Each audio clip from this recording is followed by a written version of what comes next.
on a préparé notre timeline.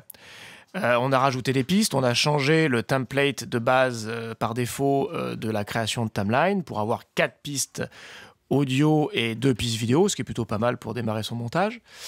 Et ensuite, pour monter un premier plan, je vais double-cliquer dessus pour le charger dans la fenêtre source, comme d'habitude, je dirais comme dans tous les autres logiciels de montage. Et sur cette base-là, on va ensuite placer un point d'entrée et un point de sortie.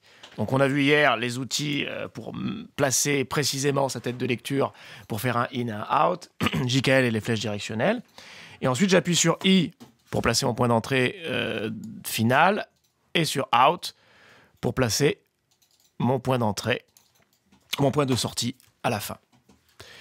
Une fois que j'ai fait ça, pour faire mon bout à bout, on va utiliser ce qu'on appelle l'outil Overwrite, David, à savoir la flèche rouge.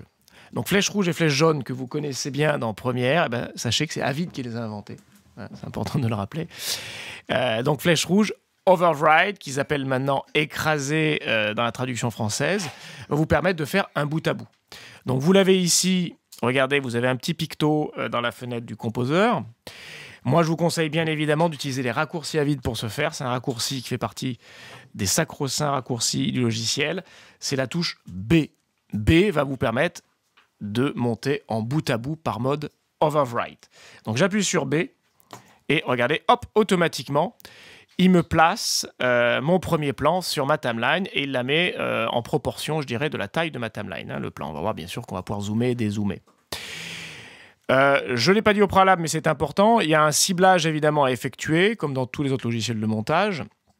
Le V1 et le A1 de gauche en vert ici correspondent bien à la vidéo chargée en source. D'ailleurs, vous remarquerez que la couleur verte, il y a un code couleur très clair, est bien du côté du rush. Et tout ce qui est bleu à droite, V1, V2, V1 jusqu'à A4, c'est bien en bleu parce que ça correspond au montage. Et vous remarquerez que dans la fenêtre Record du composeur, vous avez bien la couleur bleue. Donc comme ça, les choses sont très claires. Le vert, c'est le rush. Le bleu, c'est le montage. Donc avec le vert, je cible. Et avec le bleu, je monte. OK ? Et là, bien sûr, pour faire mon premier bout à bout, je vais utiliser mon flux de montage principal, V1, et 1 à 2 si j'avais des pistes mono. Bon là, il se trouve que j'ai une piste stéréo, puisque c'est un son témoin.